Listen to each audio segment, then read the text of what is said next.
जय हिंद मेरे दोस्तों, आपका स्वागत है आपके अपने YouTube चैनल प्रथम एकेडमी परिवार में। और मैं हूं सूरज कुमार। तो दोस्तों, जैसे कि आपको पता है कि हम लोग बूस्टर सीरीज लाए हुए हैं क्लास 10 के लिए, जिससे अगर आप लोग इस बूस्टर सीरीज से पढ़ते हो तो आपका बोर्ड एग्जाम में अच्छा से अच्छा मार्क्स आएगा, क्योंकि हम लोग इसमें सिर्फ इंपॉर्टेंट क्वेश्चन करा रहे हैं आप लोग के लिए। तो मैंने बूस्टर सीरीज में इससे पहले एक वीडियो लिया हुआ है।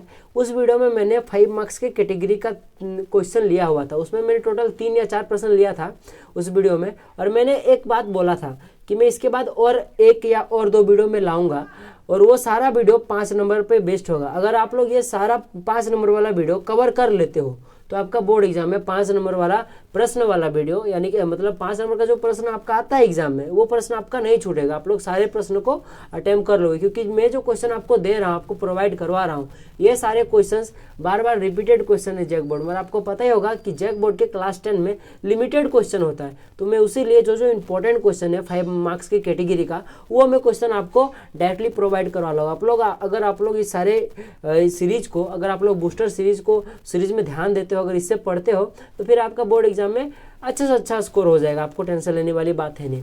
तो चलिए आज की वीडियो को हम लोग स्टार्ट करते हैं, ठीक है। आज की वीडियो को तो सबसे पहला जो हमारा प्रश्न है आज की वीडियो में, बेसिकली मैं 4 प्रश्न लूंगा। तो सबसे पहला प्रश्न है, साबुन की सफाई की प्रक्रिया समझाइए।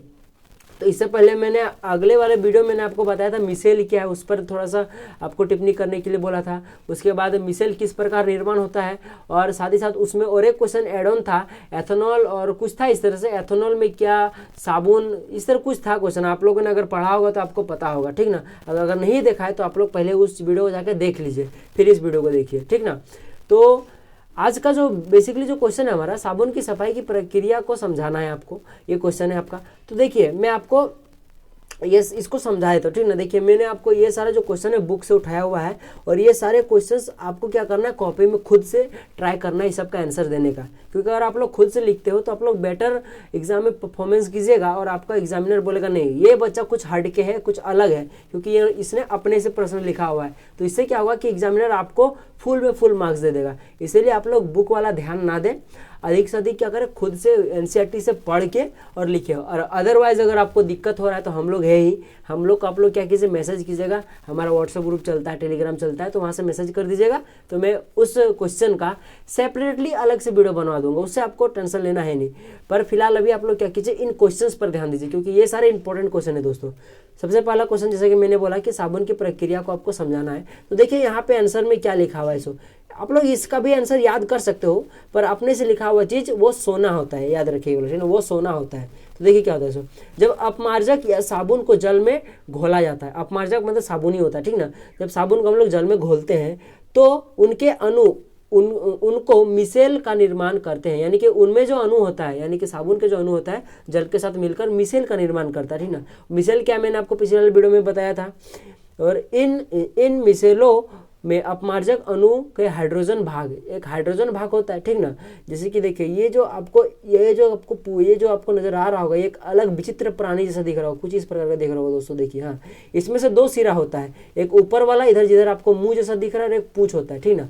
तो पूंछ वाला को हम लोग हाइड्रोकार्बन भाग बोलते हैं, इधर वाला को, ठीक ना, हाइड्रोकार्बन भाग। तो यही वाला कहा गया है कि अपमार्जक अणु के हाइड्रोकार्बन भाग, यानी कि ये जो अणु है, अपमार्जक अणु है, इसका हाइड्रोकार्बन भाग, यानी कि ये नीचे वाला पूंछ वाला भाग, ठीक ना। आगे देखिए क्या लिखा है सर, ये हाइड्रोजन भाग यानी पूंछ, जो कि जल विरोधी होता है, यानी कि जल विरोधी, यानी कि ये क्या होता है, जो दोस्तों जल में अघुलनशील होते हैं, ठीक ना। शोधन में प्रयुक्त सामग्री के तेल गंदगी से चिपक जाते हैं, यानी कि ये समझ लीजिए कि आप लोग का ये एक प्रकार का कपड़ा है, ये समझिए। कपड़ा में जैसे कि आप लोगों ने खेला कूदा, जो भी क्या तेल लग गया, मान लीजिए थोड़ा तेल की बूंद है वहाँ पे, ये क्वेश्चन में कहा गया। और तेल की बूंदों में ये जो आपका साबुन का अणु है, उसका जो आपका हाइड्रोकार्बन भाग यानी पूंछ वाला भाग है, ये तेल की ओर है, ये आपको कह रहा है, ठीक ना। तेल पर जाके वो चिपक गई, वो समझ लीजिए तेल की ओर है, ठीक ना। और ये क्या होता है कि जल में अघुलनशील सिरा होता है, याद रखिएगा कि जिस तरफ आपका ये जो साबुन का अणु है, और जिस तरफ साबुन के अणु का जिस भाग जो भी भाग आपका तेल की ओर या गंदगी की ओर होता है, वो जल में अघुलनशील होता है, याद रखिएगा, ठीक ना। और जो उस गंदगी से ऊपर की ओर होता है, बाहर की ओर होता है, वो जल में घुलनशील होता है। जैसे कि ये सारे जो सिरे हैं, ये जो गोल गोल नजर आ रहा होगा, ये देखिए आपका तेल से दूर में है, और दूर में होने के कारण ये क्या है, जल में घुलनशील होता है, और जो तेल की ओर है वो अघुलनशील होता है। बस यही चीज यहाँ पे लिखा हुआ है, देखिए शोधन में प्रयुक्त सामग्री के तेल या गंदगी से चिपक जाते हैं, जबकि इनका आयनिक भाग यानी कि जो ऊपर वाला सिरा है, जैसे ये वाला जो नजर आ रहा है आपको, ये वाला आयनिक भाग, ये क्या होता है, आयनिक सिरा जो कि जल रागी है, यानी कि वो जल को पसंद करता है, जल में घूमता है, घूम जाता है, घुल जाता है, ठीक ना। तो जल को आकर्षित करता है, ये क्या कहता है आकर्षित, मतलब वही बाकी घुल जाता है। इधर वाला सिरा जल में घुल जाता है और इधर वाला जो पूंछ वाला भाग ये जल में नहीं घुलता है, याद रखिएगा वाला। आगे देखिए क्या लिखा है इसको, जब जल को हिलाते हैं यानी कि जब हम लोग जल में साबुन डाल के फिर जल को हम लोग मूव करते हैं तो गंदगी ऊपर की ओर उठने का प्रयास करती है। अब भाई जो हम लोग कपड़ा में गंदगी लगा हुआ है वो क्या होता है, वो वहाँ से ऐसा लगता है जैसे कि वो गंदगी उठना चाहता है, ऐसा लगता है, ठीक ना, जिससे यह अनेकों छोटे छोटे हिस्सों में बढ़ जाता है। अब भाई कुछ अब जैसे वहाँ पे हम लोग मूव करते हैं वाटर को, तब जब कपड़ा होता है अंदर में, कपड़ा में जो तेल होता है या फिर जो भी गंदगी होती है वो पानी के अंदर संपर्क में आने से वो गीला हो जाता है और वो मूव हो जाता है, वो अलग अलग टुकड़ों में टूट जाता है, बहुत सारा, ठीक ना, टूट जाता है। उसके बाद देखिए इन छोटे छोटे हिस्सों से अपमार्जक के अणु चिपक जाते हैं और जब वो छोटे छोटे टूट जाता है तब क्या होता है, अपमार्जक के जो अणु होते हैं, जैसे कि यहाँ पे नजर आ रहा हो, ये सारे क्या, ये सारे को है अपमार्जक के अणु है, यानी कि साबुन के अणु है, ये जाके वो छोटे से छोटे जो गंदगी है आपका उसमें जाके चिपक जाते हैं, याद रखिएगा। और इस प्रकार जल की ओर आकर्षित भाग इस तेल गंदगी को खींचकर जल में पहुंचा देता है और कपड़ा से तेल गंदगी दूर हो जाता है। यानी कि ये क्या होता है, जब वो जाकर वहाँ पे चिपक जाता है, जब गंदगी छोटे छोटे टुकड़ों में टूट जाती है और जब टूट जाती है तब क्या होता है, साबुन का अणु उसमें जाके चिपक जाता है। कौन सा सिरा चिपकता है, याद रखिएगा, जल रागी सिरा, याद रखिएगा, जल रागी सिरा। और जल रागी सिरा कौन सा सिरा होता है, वो हाइड्रोकार्बन सिरा होता है। हाइड्रोकार्बन सिरा जाके गंदगी से चिपक जाती है और जो आपका आयनिक सिरा है, यानी जैसे देखिए इधर वाला सिरा जो है जो कि जल में घुलनशील होता है, वो क्या होता है कि वो जल की ओर मूव करता है और साथ ही साथ ये क्या होता है, गंदगी को लेकर भी ऊपर आ जाता है, यानी कपड़ा से गंदगी छूट जाता है और वो जल में घुल जाता है। इसीलिए तो आप लोगों ने देखा हो कि साबुन जल देखिएगा, साबुन का जो पानी होता है हमारा, वो कपड़ा धोने के बाद वो गंदा हो जाता है, क्यों, क्योंकि वो जो कपड़ा का गंदगी था वो साबुन में आ जाता है। तो यही प्रक्रिया थी दोस्तों, मैंने बेसिकली छोटा करके जितना हो सके उतना स्मॉल करके आपको समझा दिया। अब देखिए ये भी प्रश्न आता है, जैसे कि मैंने आपको पिछले वाले वीडियो में बताया था, धातु तथा धातु में रासायनिक गुण के आधार पर अंतर स्पष्ट करें, ठीक ना। मैंने आपको भौतिक गुणधर्म के आधार पर अगले वाले वीडियो में बताया था और मैंने बोला था रासायनिक गुणधर्म के आधार पर आप लोग को कर लेना है, पर मैंने फिर भी यहाँ पे एक क्वेश्चन उठा लिया रासायनिक गुणधर्म वाला, अगर आप लोगों को नहीं किया हुआ है तो यहाँ से देख के कर लीजिए, ठीक ना। बाकी ट्राई कीजिएगा खुद से देने का। देखिए एक तरफ धातु लिखा है, एक तरफ अधातु लिखा है। धातु में देखिए धातु में विद्युत धनात्मक होती है, आपको पता है, जैसे कि Na+ होता है, Ca2+ होता है, Mg2+ होता है, AlCl3 मतलब Al3+ होता है। उसके बाद देखिए इधर क्या होता है, अधातु ऋणात्मक होती है, जैसे O2- होता है, S जैसे कि देखिए S2- होता है, Cl- होता है, ये सारे होता है। और हाइड्रोजन अपवाद में है, क्योंकि ये कभी कभी प्लस भी देता है, कभी कभी माइनस भी शो करता है, इसीलिए हाइड्रोजन को अपवाद में रखा गया है। अब देखिए धातु ऑक्सीजन के साथ अभिक्रिया करके क्षारीय धातु ऑक्साइड बनाते हैं, याद रखिएगा ये वाला। जैसे कि देखिए Mg क्या हुआ, मैग्नीशियम और ऑक्सीजन जब अभिक्रिया करते हैं तो MgO बनाते हैं, ये क्या एक प्रकार का ऑक्साइड है, क्षारीय ऑक्साइड है। उसी तरह देखिए CaO भी एक क्षारीय ऑक्साइड है, जब कैल्शियम और O2 को यानी ऑक्सीजन को रिएक्ट करता है तो CaO कैल्शियम ऑक्साइड बनाता है। उसी तरह देखिए अधातु ऑक्सीजन के साथ अभिक्रिया करके अम्लीय ऑक्साइड बनाते हैं, जैसे कि S क्या हो गया आपका अधातु हो गया, सल्फर आपका अधातु हो गया, फिर O2 क्या हो गया ऑक्सीजन हो गया। जब दोनों कॉम्बो होते हैं, जब कंबाइन करते हैं, मिक्स करते हैं, तब SO2 बनता है, जो कि क्या होता है दोस्तों, अम्लीय ऑक्साइड होता है। उसी तरह कार्बन और ऑक्सीजन को मिला दीजिए, CO2 बनेगा, CO2 क्या हो जाएगा, अम्लीय होता है। इससे क्या पता चला दोस्तों कि जो कार्बन डाइऑक्साइड होता है वो अम्लीय गुण का होता है, याद रखिएगा वाला, ठीक। चलिए आगे देखते हैं, क्या है, धातु या अम्ल से अभिक्रिया कर हाइड्रोजन गैस उत्पन्न करते हैं, फिर हाइड्रोजन गैस देती है, याद रखिएगा वाला। जैसे कि देखिए जिंक क्या है, एक प्रकार का धातु है, और HCl क्या है, ये अम्ल है। जब ये दोनों रिएक्ट करते हैं तो ZnCl2 बनाते हैं, उसके बाद देखिए क्या होता है, सो आपका H2 गैस यहाँ से रिलीज होता है, याद रखिएगा वाला, ठीक ना। और इसी तरह देखिए अधातु अम्ल मैंने अधातु क्या होता है, अम्ल से अभिक्रिया करके हाइड्रोजन गैस नहीं देती है, वो क्या होता है, इसमें हाइड्रोजन गैस नहीं देती, याद रखिएगा। आप लोग अपने से पढ़ेगा तो 2-4 पॉइंट और भी ऐड कर सकते हैं, उससे कोई प्रॉब्लम है नहीं। बाकी दिक्कत होगा तो हमें मैसेज कीजिए। देखिए क्या होता है, खनिज तथा एक्स में अंतर लिखे, ये भी बहुत इंपॉर्टेंट क्वेश्चन है दोस्तों। खनिज इधर लिखा है, इधर एक्स लिखा हुआ है। खनिज क्या होता है, देखिए भूपरपट्टी में प्राकृतिक रूप में पाए जाने वाले तत्वों या यौगिकों को खनिज कहते हैं, याद रखिए ये वाला, ये आपका डेफिनेशन बेस्ड है, ठीक ना। उसके बाद एक्स में क्या लिखा देखिएगा, वे खनिज जिसमें धातुएं आसानी से तथा कम खर्च में प्राप्त की जा सकती है उन्हें अयस्क कहते हैं, याद रखिए ये वाला। उसके बाद ये क्या लिखा है, सभी खनिजों में धातु की प्रतिशत मात्रा एक समान नहीं होती है, खनिज में एक समान नहीं होती धातु की प्रतिशत मात्रा, ठीक ना। उसे देखिए अयस्क में ऐसा नहीं होता है, अयस्क में क्या होता है कि बराबर मात्रा में पाया जाता है, ठीक ना। धातु की प्रतिशत मात्रा बराबर मात्रा में होती है। अब उसके बाद देखिए सभी खनिजों से धातु का निष्कासन नहीं हो सकता, क्योंकि हर खनिज में धातु नहीं पाया जाता दोस्तों, ठीक ना। लेकिन हर अयस्क दोस्तों, हर अयस्क में क्या होता है कि धातु पाया जाता है, याद रखिएगा वाला।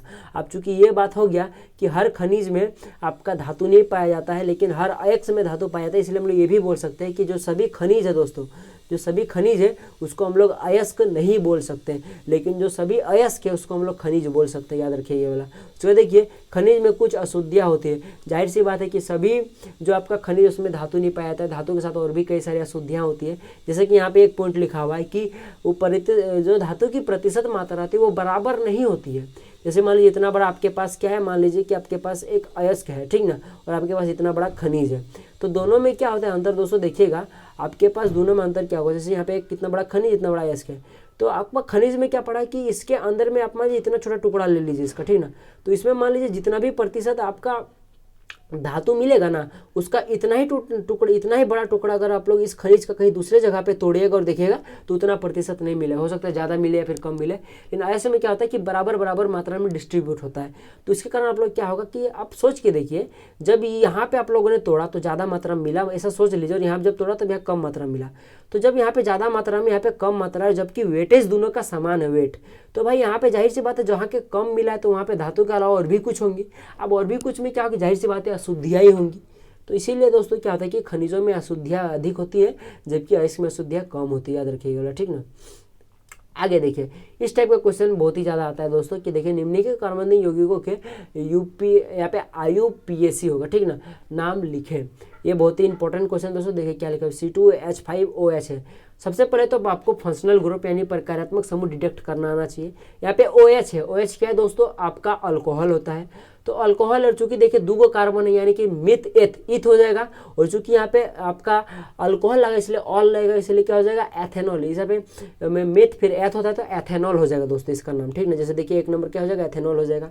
अब चलो दूसरा नंबर पर बात कर लेते, देखिए क्या लिखा है, C2H5CHO। CHO दोस्तों आपको पता होगा एल्डिहाइड होता है, और एल्डिहाइड होता है, और चूंकि दूगो कार्बन है इसीलिए हम लोग इसको एथ बोलेंगे। दूगो कार्बन है इसीलिए क्या हो जाएगा, मिथ एथ हो जाएगा। और यहाँ पे दो नहीं है दोस्तों, यहाँ पे गोल कर देखिए, यहाँ पे 3 कार्बन है, यहाँ पे 2 है और यहाँ पे 1 है, 3 कार्बन है। 3 कार्बन क्या होता है, मेथ एथ प्रोप होता है, तो प्रोपेनॉल हो जाएगा, प्रोपेनॉल हो जाएगा, ठीक ना। इसका क्या हो जाएगा, एल्डिहाइड का, याद रखिएगा ये वाला। अब चूंकि अब यहाँ पे देखिए ये 3 नंबर में आपका CO बीच में है, बीच में रहेगा तो याद रहेगा कीटोन होता है दोस्तों, याद रखिएगा। बीच में जब भी नजर आए CO नजर आए तो वो कीटोन होता है, कीटोन में नॉन लगता है। और चूंकि आपको देखिए यहाँ पे आपको 3 कार्बन मिलेगा तो प्रोप हो जाएगा, प्रोपेनॉन हो जाएगा पूरा नाम इसका। उसी तरह देखिए HCOOH होता है, इसको हम लोग, इसका जो आपका नाम होगा मेथनोइक अम्ल होता है, याद रखिएगा, बहुत ही बार पूछा गया, ये ऑब्जेक्टिव में पूछा जा सकता है दोस्तों, याद रखिएगा, बहुत इंपॉर्टेंट है। उसी तरह COOH, इसको लोग एथेनोइक अम्ल भी बोलते हैं, याद रखिएगा। ये दोनों बहुत इंपॉर्टेंट दोस्तों, VI है, याद रखिएगा, ये न्यूमेरिकल बेस्ड भी आ सकता है।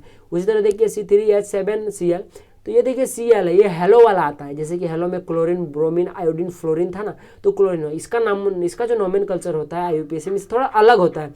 इसमें क्या होता है, क्लोरीन को हम लोग सबसे पहले लिखते हैं, अगर क्लोरीन रहा तो क्लोरो बोलेंगे, फ्लोरीन पहले रहा तो फ्लोरो बोलेंगे, ब्रोमीन रहा तो ब्रोमो बोलेंगे, आयोडीन रहा तो आयोडो बोलेंगे, और उसके बाद जो चीज़ आपका कार्बन का, जो आपका हाइड्रोकार्बन उसका नाम लिखा जाता है। तो चूंकि यहाँ पे क्लोरीन इसलिए सबसे पहले क्लोरो लिखेंगे, उसके बाद यहाँ पे हाइड्रोकार्बन 3 कार्बन का, इसीलिए क्या हो जाएगा मेथ एथ प्रोप लगाएंगे। और ये सिंगल बॉन्डेड है आप लोग सबको, या अगर इसका स्ट्रक्चर बनाएंगे तो देखिएगा सबको सिंगल बॉन्ड में अरेंज होगा, इसीलिए क्या हो जाएगा प्रोपेन आएगा, ठीक ना। और चूंकि क्लोरो इसलिए क्लोरोप्रोपेन हो जाएगा, याद रखिएगा। उसके बाद C3H4, ये थोड़ा सा बच्चों को घुमाने वाला है, मैं इसका स्ट्रक्चर भी बना के दिखा देता हूँ। ये दोस्तों ये क्या है, प्रोपाइन है, ठीक ना, इसमें ट्रिपल बॉन्ड पाया जाता है। देखिए मैं इसका स्ट्रक्चर बनाया था, देखिए सबसे पहले आपको क्या करना पड़ेगा, 3 कार्बन ड्रॉ कीजिए, और सबसे पहले उन लोग बीच में सिंगल बॉन्ड लगा दीजिए। उसके बाद दोस्तों यहाँ पे 4 हाइड्रोजन है, तो यहाँ पे 4 हाइड्रोजन में सबसे पहले इसको 3 हाइड्रोजन में दे देता हूँ। अब देखिए इसका तो ये वाला कार्बन है, इसका तो क्या हो जाएगा, इसका अष्टक पूरा हो गया है, इसका नहीं पूरा हुआ है। तो इसका पूरा करने के लिए आपको क्या करना पड़ता है, यहाँ पे एक ट्रिपल बॉन्ड लगता है, यहाँ पे एक हाइड्रोजन लगता है। देखिए अब इस कार्बन का देखिए अष्टक जो अष्टक होता है वो पूरा हो गया है। इस कार्बन का भी अष्टक पूरा हो गया क्योंकि 4 बॉन्ड सब बना लिया है। तो इसका स्ट्रक्चर कुछ इस प्रकार का होता है मेरे दोस्तों। तो यहाँ तक हमारा जो ये रहा हमारा पूरा वीडियो, ठीक ना। आपके जो चारों प्रश्न था मैंने ले लिया है। आई होप कि वीडियो आपको पसंद आया होगा, पसंद आएगा तो बोलिएगा। और मैं फिर बोल रहा हूँ, आपको क्या करना है, खुद से आंसर लिखने का कोशिश करना है मेरे दोस्तों, क्योंकि एग्जामिनर वो देखेगा कि ये बच्चा खुद से लिखा है वो, तो वो आपके दया भाव दिखाएगा और आपको फुल में फुल मार्क्स देगा, ठीक ना। और बाकी अगर आपको कोई आंसर समझने में दिक्कत हो रहा है तो हमें मैसेज कीजिए, आपका वो अलग से सेपरेट वीडियो बन जाएगा, उसका आपको टेंशन नहीं लेना, ठीक ना। तो दोस्तों मिलते हैं एक अगले वीडियो में, तब तक के लिए जय हिंद, जय भारत और आपका दिन शुभ हो।